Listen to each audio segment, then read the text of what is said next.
శ్రీ విష్ణు రూపాయ నమశివాయ. శ్రీపాద వల్లభస్వామి చరిత్ర చెప్తూ నేను అంబిక అన్న ఆవిడ ప్రతిరోజు సాయంత్రం ప్రదోష వేళ శివార్చన చేస్తే తర్వాత జన్మలో దత్తాత్రేయ స్వామి ఆవిడ కడుపున నృసింహ సరస్వతి స్వామి కింద పుట్టారు అని చెప్పాను కదా. అది వినగానే చాలామంది ప్రదోష వేళ శివార్చన ఎలా చేయాలండి అని అడిగారు. అది చేయడానికి 2 మార్గాలు ఉన్నాయి. ఈ వీడియోలో అసలు ఇది ఏమిటి అవన్నీ మొత్తం చెప్పుకుందాం. మొట్టమొదట ప్రదోష వేళ అంటే ఏమిటి అంటే సూర్యాస్తమయానికి ముందు తర్వాత ఉన్న కాలాన్ని ప్రదోష వేళ అంటారు. మరి ప్రదోష వేళ ఏమి చెయ్యాలి అంటే మొట్టమొదట ఏమి చెయ్యకూడదో తెలుసుకుందాం. మనం ఎప్పుడు 2 తప్పులు చేస్తూ ఉంటాం ప్రదోష వేళ పొరపాటున కూడా నిద్రపోకూడదు. రెండవది పొరపాటున కూడా శృంగారం చేయకూడదు ఆ సమయంలోనూ. మీరు హిరణ్యకశిపుడి కథ చూస్తే కశ్యప ప్రజాపతిను దితి ఆ సమయంలో శృంగారం చేయడం వల్లే హిరణ్యకశిపుడు హిరణ్యాక్షుడు పుట్టారు అని మనకు తెలుసు కదా కథ. ఎందుకు చెప్పారు ఇలాంటి కథలన్నీ అంటే మనం ఎలా నడుచుకోవాలో చెప్తుంది పురాణం. ఏమిటండి అసలు ఆ వేళకి అంత ప్రాముఖ్యత అంటే ఆ సమయంలో పరమేశ్వరుడు అర్ధనారీశ్వర స్వరూపంలో మనందరినీ అనుగ్రహించటానికి చాలా ప్రసన్నంగా ఉంటాడు. అలాగనే ప్రమథగణాలన్నీ కూడా ప్రపంచం అంతా తిరిగే సమయం అది. అందుకే ఆ సమయంలో ఆ 2 పనులు చేయకూడదు. మరి ఏం చెయ్యాలండి? ప్రదోష వేళలో శివార్చన చెయ్యండి. అసలు ఆ ఇంట్లో దరిద్రం అనేది ఉండదు. అంతే. మీరు జీవితాంతం ఒక నియమం కింద పెట్టుకోండి. ప్రదోష వేళ నేను శివార్చన చేస్తానని చెప్పి రోజు చేస్తూ ఉండండి. కొంతకాలం అయ్యేసరికి అసలు మీ జీవితం మారిపోతుంది. ఆ మారిపోయిన జీవితం అంచెలంచెలుగా అలా ఎదుగుతుంది తప్ప పొరపాటును కూడా వెనక్కి తిరిగి చూడరు మళ్ళీ జీవితంలో. ఇంట్లో కొన్నిసార్లు మనకి విపరీతమైన చికాకులు ఉంటాయి చూడండి. ఉండి బాబోయ్ ఏ పని చేసినా సరే అది ఎదురు తిరిగిపోతుంది, ఎప్పుడు ఏదో ఒక సమస్య వస్తూనే ఉంటుంది, ఎప్పుడు ఇంట్లో దెబ్బలాట్లే భరించలేకపోతున్నాం అని అనిపిస్తుంది. అలాంటప్పుడు మీరు పెద్దవాళ్ళని చూస్తే కొంతమంది వెంటనే ఎవరో ఒకరిని పిలిచి ఇంట్లో రుద్రాభిషేకం చేయించుకుంటే చాలాసార్లు ఆ సమస్య పోతూ ఉంటుంది కూడా. మీరు ప్రదోష వేళ శివార్చన చేయండి. పొరపాటును కూడా అసలు మీ ఇంట్లో అలాంటి సమస్యలు ఉండవు. సరే అండి, ఇంతకీ ఎలా చేయాలి అంటే ఇందాక నేను చెప్పాను కదా 2 మార్గాలు ఉన్నాయి. అందులో మొట్టమొదటి మార్గం రుద్రంతో పరమేశ్వరుణ్ణి అర్చించటం. అమ్మో, అసలు రోజు రుద్రం చదివారంటే మీరు ఇంట్లో ఆ ఇల్లు అసలు మామూలుగా ఉండదు, ఏదో ఒక స్థాయిలో ఉంటుంది. వేదం మొత్తాన్ని మీరు ఒక చోట పెడితే కనుక అందులో రుద్రాధ్యాయం ఒక్కటి ఒక ఎత్తు, మిగతా వేదమంత్రాలన్నీ ఒక ఎత్తు. అంత శక్తివంతమైనది, అంత పవిత్రమైనది రుద్రం. అది చదవగలిగితే కనుక మీరు ఇంకసలు అద్భుతమైన అర్చన. అంతే. ఇంకసలు మీరు చూసుకోక్కర్లేదు. మీరు ఇంకా ఏది చేసినా చేయకపోయినా అది ఒక్కటి చేయగలిగితే మీ జీవితం మారిపోతుంది. అంతే. ఇంతకీ రుద్రం ఏమిటండి? నాకు అది కూడా చాలామంది మెయిల్స్ పంపిస్తూ ఉంటారు. ఇంటర్నెట్లో ఒక్కొక్క చోట ఒక్కొక్కలాగా ఉంది అని. మొట్టమొదటి ఒకటి గుర్తుపెట్టుకోండి. వేదంలో ఏదైనా నేర్చుకోదలుచుకుంటే మాత్రం ఇంటర్నెట్లు అలాగే ఆడియో ఫైల్స్ పుస్తకాలు వాటి ద్వారా నేర్చుకోకండి, గురువు ద్వారానే నేర్చుకోండి. అంటే దీనికి నాకు మళ్ళీ మెయిల్స్ చేసిన వాళ్ళు ఉన్నారు. మన శ్రీనివాస విద్య గురించి శ్రీ సూక్తం గురించి చెప్తే ఏమండి మేము చాలామంది దగ్గరికి వెళ్ళాము, మా ఇంట్లో మేము సదాచారాన్ని పాటిస్తాం, ఆహారం విషయంలో కానీ సాత్వికమైన ఆహారమే తింటాము, అలాగే అన్ని ఆచారాన్ని పాటిస్తాం. కానీ ఒక్కటే ఏమిటంటే మేము బ్రాహ్మణుల కులంలో పుట్టలేదండి, మేము వేరే కులంలో పుట్టాము. అందుకని కొంతమంది దగ్గరికి వెళ్తే బ్రాహ్మణులకి తప్ప మేము ఎవరికి నేర్పం, వెళ్ళిపోండి అని చెప్పారు. మరి ఏం చేయమంటారు అని. కులాల పట్టింపు లేకుండా వేదం నేర్పించే సంస్థలు కొన్ని ఉన్నాయి. సత్సాయి సేవా సంస్థకి వెళ్ళండి, లేకపోతే మాస్టర్ గారి సంస్థలకు వెళ్ళండి. ఎందుకంటే మాస్టర్ గారు బ్రహ్మజ్ఞాని, గాయత్రి మాతని ప్రసన్నం చేసుకున్న వ్యక్తి. అలాంటి స్థాయి వాళ్ళకి ఈ కులాలు ఇలాంటి పట్టింపులు ఉండవు. అందుకనే వాళ్ళు సర్వమానవ సౌభ్రాతృత్వంతో ఎవరికైనా నేర్పిస్తారు. మీరు రుద్రం చదవడానికి అథెంటిక్ మెథడ్ ఏమిటి అంటే మొట్టమొదట న్యాసం చదవాలి. ఆ న్యాసంలో 2 రకాలు ఉన్నాయి. లఘున్యాసం అంటే చిన్నది, మహాన్యాసం అంటే పెద్దది.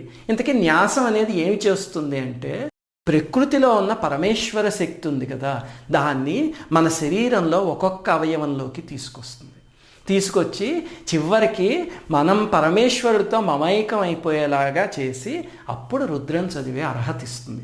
నా రుద్రో రుద్రమర్చయేత్ అంటారు కదా, ఆ రుద్రుడి కింద మనం తయారయ్యి అప్పుడు రుద్రం చదివే అర్హతనిస్తుంది. అది న్యాసం అంటారు. అది మీరు లఘున్యాసం నేర్చుకుంటే చాలా చిన్నది ఉంటుంది. తర్వాత రుద్ర నమకము అని ఉంటుంది. నమో భగవతే రుద్రాయ నమస్తే రుద్రమన్యవ ఉతోత ఇషవే నమః నమస్తే అస్తు ధన్వనే బాహుభ్యాముతతే నమః అని మొదలవుతుంది. అక్కడి నుంచి మొదలైంది రుద్ర నమకం. అలాగనే రుద్ర చమకం ఏమిటి అంటే అగ్నా విష్ణు సజోష సేమా వర్ధంతు వాంగిరః జుమ్నేర్వాజేభిరాగతం అని మొదలవుతుంది. ఇవి రుద్ర నమకం, రుద్ర చమకం. ఇప్పుడు మీరు ఎక్కడికైనా వెళ్ళి చూసుకుంటే ఇదిగో వీటితో మొదలై వీటితో పూర్తయ్యేవి ఏమున్నాయో అది నమ్మకం చమకం అని మీకు తెలిసిపోతుంది కదా. అందుకే మంత్రాలు కొన్ని ఇక్కడ చెప్పాను. ఈ రుద్రానికి ఉన్న శక్తి ఏమిటి అంటే అది మీకు అర్థం అవ్వడానికి ఒక చిన్న ఉదాహరణ చెప్తా మీకు. శృంగేరి పీఠాధిపతుల్లో చంద్రశేఖర భారతీ తీర్థస్వామి అని ఒక మహనీయుడు ఒక ఆయన ఉండేవారు. ఆయన దగ్గరికి ఒకసారి ఒక బ్రాహ్మణుడు వస్తాడు. ఏడుస్తూ వస్తే ఏం నాయనా ఎందుకు అలా ఏడుస్తున్నావు అంటే నా భార్య చావు బతుకుల్లో ఉంది స్వామి, వైద్యులందరూ చూసి ఇంకా వారం 10 రోజులు దాటి బతకదని చెప్పేశారు, పూర్తిగా మంచాన పడిపోయింది, స్పృహ లేదు, అంటే మన భాషలో చెప్పాలంటే కోమా లాంటి స్థితిలో ఉన్నారనమాట. ఇప్పుడు నన్ను మీరే రక్షించాలి అంటారు. అంటే నేను రక్షించటం ఎందుకు, నువ్వు బ్రాహ్మణుడివి కదా, ఏ వేద పాఠము రక్షిస్తుందో నీకు తెలియదా అంటారు.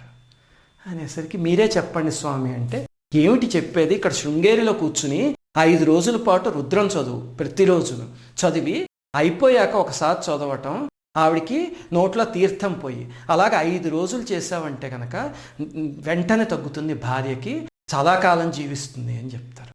చెప్తే అతను స్వామి మీరు చెప్పింది తప్పకుండా చేస్తా, నాకు రుద్రం అవన్నీ వచ్చు, కానీ నా భార్య ఇక్కడ శృంగేరిలో లేదు, ఎక్కడో మా ఊళ్ళో ఉంది, ఏం చేయమంటారు అంటారు.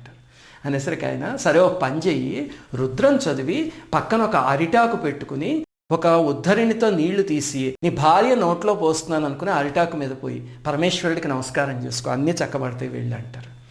అంతే అతను 5 రోజులు చేస్తాడు.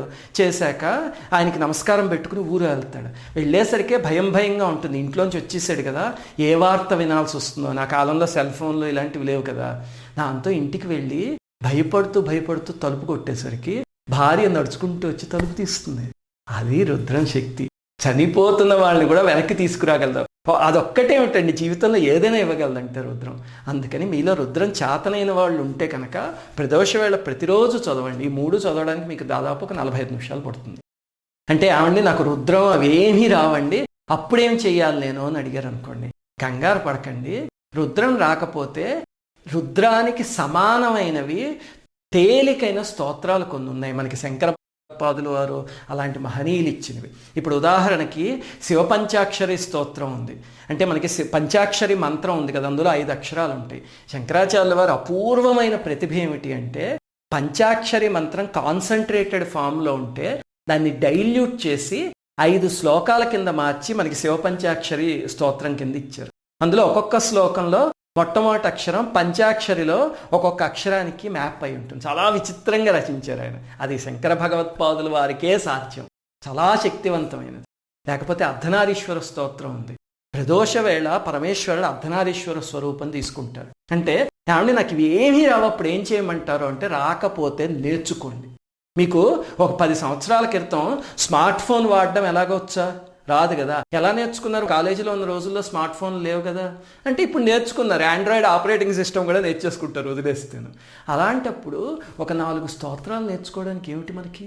అందుకని మీకు రాకపోతే కూర్చుని నేర్చుకోండి. ఈ స్తోత్రాలు అయితే మీరు పుస్తకం చూసి ఇంటర్నెట్లో ఆడియో వినేసి నేర్చేసుకోవచ్చు. ఇది వేవమంత్రాలు కాదు కదా, అందుకని మీకు చాలా తేలిగ్గా వచ్చేస్తాయి. నేర్చుకుని ప్రతిరోజు ప్రదోష వేళ చేయండి.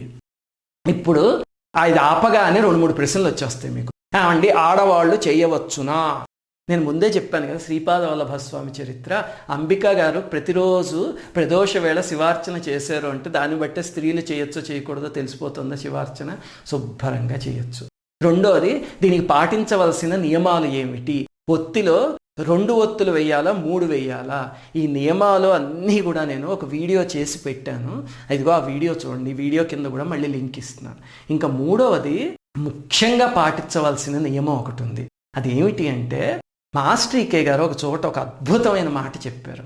ఇతరుల మనస్సు నొప్పించకుండా ఉండడమే అసలైన ఈశ్వరార్చన అని. అబ్బా, అద్భుతమైన మాట అది. అసలు మనం ఈ మాటని ప్రింటౌట్ తీసి అంటించుకోవాలి, అంత గొప్ప మాట. మీరు రుద్రనమకం మొత్తం చదివితే ఏముంటుందండి, రుద్రనమకంలో పరమేశ్వరుణ్ణి మెచ్చుకుంటూ ఆయన చేసిన లీలలన్నీ చెప్తారా అంటే కాదు. రుద్రనమకం మొత్తం చెప్పేది ఏమిటో తెలుసా? ఇదిగో నువ్వు చూస్తున్న గోడ పరమేశ్వరుడు, నువ్వు చూస్తున్న చెట్టు పరమేశ్వరుడు, నువ్వు ఆ చెట్టుకున్న ఆకులు పరమేశ్వరుడు, అలాగనే ఇక్కడ నువ్వు చూస్తున్న కుక్క పరమేశ్వరుడు, ఇదిగో ఈ జంతువు పరమేశ్వరుడు. అలాగే మనం ఏవో కులాలని చచ్చిపోతూ ఉంటాం కదా. ఏ కులమైనా ఏ వృత్తి అయినా కమ్మరి కుమ్మరి వీళ్ళు వాళ్ళు బ్రాహ్మణుడు క్షత్రియుడు అందరూ పరమేశ్వరుడే అని చెప్పేదే రుద్రం. రుద్రం కన్నా సోషలిజం అసలు ప్రపంచంలో ఉండదు. అంత అద్భుతమైన స్తోత్రం. మరి అన్ని పరమేశ్వరుడే అని పూజా మందిరంలో కూర్చుని చెప్పాక బయటకు వచ్చి ఎవడో ఒకడిని నొప్పించేటట్టు మాట్లాడామనుకోండి, ఇంకా ఏమి రుద్రం చేసినట్టు? మనం అసలు మన బుర్రలోకి ఎక్కినట్టేనా? అప్పుడు మనకి ఒక స్పీకర్కి తేడా ఉంటుంది. స్పీకరు పాడుతుంది, మనము పాడతాం. ఎక్కడి నుంచి వస్తుంది మనకి పుణ్యం? అది రావాలి అంటే రుద్రంలో చెప్పింది ఆచరించాలి. అంతేకాని పైకి వచ్చి మళ్ళీ పెదవపనులు చేయకూడదు. ఇప్పుడు చూడండి, ఒక ఆవిడిని పాపం భర్త వదిలేసాడు అనుకోండి, వదిలేసాడు అని చెప్పుకోలేదు కదా సమాజంలో. దాంతో నా భర్త అమెరికాలో ఉన్నాడో ఆఫ్రికాలో ఉన్నాడో ఏదో చెప్తుంది. ఆవిడ దగ్గరికి వెళ్ళి ఏమిటండి మీ ఆయన అంతకీ రావట్లేదు, మనకి తెలుసు అక్కడ జరిగింది ఏమిటోను. కానీ అది దెప్పి ఒక పైశాచికమైన ఆనందం పొందుతాం. ఎవరికైనా ఉద్యోగం పోయి వాడు ఏడుస్తున్నాడు అనుకోండి, ఊరుకోవచ్చు. వాడి దగ్గరికి వెళ్ళి ఏమైనా నీకు ఇంకా ఉద్యోగం రాలేదా, నీ పక్కింట్లో పొల్లైకి వచ్చేసిందే, నీ ఎదురింటి ఎల్లైకి వచ్చింది అని చెప్పి వాడిని బాధ పెడతాం. ఆ బాధ పెడితే మీరు చేసిన శివార్చనంతా బూడిద పాలు. ఎందుకంటే పూజా మందిరంలో కూర్చుని లింగాకారంలో ఉన్న పరమేశ్వరుణ్ణి పూజిస్తున్నారు, ఈ బయట ఆ జీవుడు ఆకారంలో ఉన్న పరమేశ్వరుణ్ణి నొప్పిస్తున్నారు. ఎక్కడి నుంచి పని చేస్తుంది మీ శివార్చన? అందుకని ఆ పని చేయడం మానేయండి. శివార్చన చేసేటప్పుడు ఇది మోస్ట్ ఇంపార్టెంట్. శ్రీమాత్రే నమః. అందరికీ నమస్కారం. మన భారతీయ సనాతన ధర్మం గురించి, ఈ దేశంలోని మహనీయుల గురించి, ఆలయాల రహస్యాల గురించి ఎంతో పరిశోధన చేసి ఈ ఛానల్ని మీకు అందిస్తున్నాం. సబ్స్క్రైబ్ చేసి పక్కనే ఉన్న బెల్ ఐకాన్ని క్లిక్ చేయండి.